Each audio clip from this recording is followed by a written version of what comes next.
Hi everyone. So I'm Chris Madrigal. I oversee Sanford Corvallis and Sanford Newport at our local facilities. Everybody in here familiar with SamFit? A little bit? Yeah, we're doing a construction project over across the street. You come over and see us. There's a lot of chaos right now, but it's going to be beautiful here pretty soon, so we'll get there. So today I wanted to go over exercises for overall health and brain stimulation. As you all know, exercise is very important for overall brain stimulation, so let's get into that. So starting with the basics, so calories in versus calories out. How many calories do I need to burn based on my goals? How many calories should I eat overall? We have our health and fitness specialists at our facilities. You can come in and we will do what's called a macronutrient calculator for you. We'll figure out based on your goals, based on your activity level, how many calories you need to burn, how many calories you need to eat, protein, carbs, and fats, what you need to be consuming as well. And then diet or exercise, as you both, I'm sure everybody knows in here, it's a little bit of both. We have to do diet and exercise to get the results that we want. And how hard do I have to work? Like I said earlier, that's based on overall your goals and what you're looking to do. Exercise recommendations from American Council of Sports Medicine would be 60 to 70% of your heart rate for moderate calorie burn and 70 to 80% for maximum calorie burn. Does anybody know how to get their maximum heart rate in here? Anyone? You know? I think you take your age and you multiply it. That's close. It's 220 minus your age. 220 minus your age, that would be your maximum heart rate you should shoot for. Very good, that was close. So you want 60 to 70% for moderate calorie burn, 70 to 80% of that for your maximum calorie burn. And then what do I need? So you might be asking yourself, if I want to exercise, Chris, what do I need? For some low-cost equipment options that I put together for you. So resistance band, I brought a resistance band with me. Very basic. One thing I will let you know when you're looking at resistance bands, the lighter the color, the easier they are. So if it's a bright yellow or a bright red, that's going to be easier for you, where it's a dark blue or a dark black, that's going to be a harder band for you. Something to keep in mind if you do go out and purchase those. Body ball, I'm sure we've all seen those where you can get on it and do abs or put your legs on it, etc. Yoga mats, dumbbells, and they range in price. Obviously the nicer ones are going to be a little bit more expensive. You can go to like a Play It Again Sports or sometimes thrift shops. They have them for lower cost options. Basically, if you have everything on this list that I put together, you could do a full body workout at your home.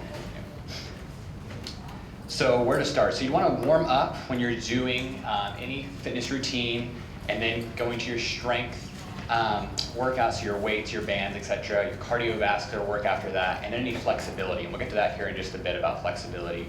And then sets. So how do I set up an optimal workout routine? So you want to do 2 to 4 sets of your exercises until failure. And then with repetitions based on your goals. So if you're looking for strength and toning, you go 8 to 12 reps per set. Muscular endurance would be 15 reps or more per set. And then cardio and toning would be 12 to 20 repetitions per set. So based on what you're looking to achieve with your body and your personal goals, you would obviously be within those repetition ranges. Then also pace. So if you're looking for a circuit pace, it's very fast pace. You do 4 to 5 exercises in a row, and do 3 sets of those. There wouldn't be any rest. You go from the one to the other to the next. And then if you're looking for strength, you do moderate pace, completing 3 sets of each exercise to failure. So until you can do any more reps for that particular exercise. Your rest periods would be 30 to 60 seconds between sets, depending on intensity level, and then 48 to 72 hours between muscle groups if a high intensity workout. So if you do shoulders on Monday, you'll most likely want to wait till Thursday to attack your shoulders again. Okay, so strength and conditioning. So structure is the key to any successful workout routine. So you can set it up any way that you like based on your routine, based on your schedule. 3 days per week, like you can see there in the example. Day 1's upper body, day 2 lower body, and then day 3 core and flexibility. 4 days per week there at the bottom, upper body and core, lower body, lower body and core again, or upper body circuit, lower body strength, upper body strength, lower body circuit. So basically, as you can see, you can set it up any way that you would like as long as you're hitting the complete body. You just need to set it up based on what works best for you and what you're basically, if you're gonna keep at it and you're gonna do it, that's the most important part.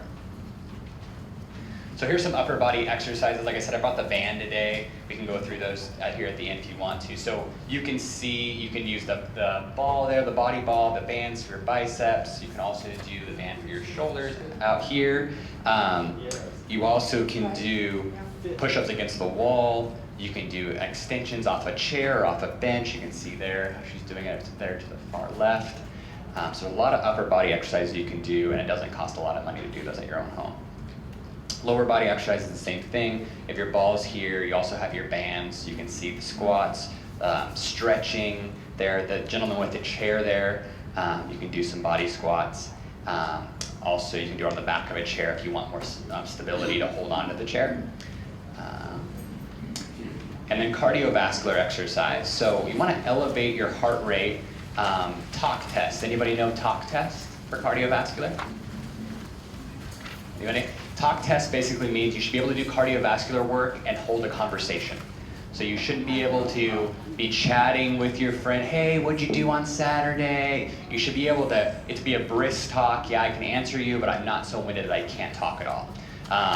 And so for a minimum of 10 minutes, 4 to 6 days per week, a total of 40 minutes per day. So you want to get your heart rate elevated for at least 10 minutes a day, for at least 4 times a day. So if you can do that you can do that pretty easily, like we talked about earlier, figuring out what your max heart rate is and then figuring out your percentage.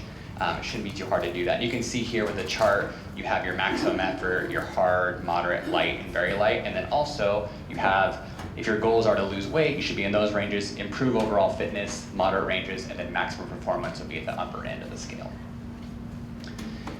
So flexibility and cool down. Many people overlook this.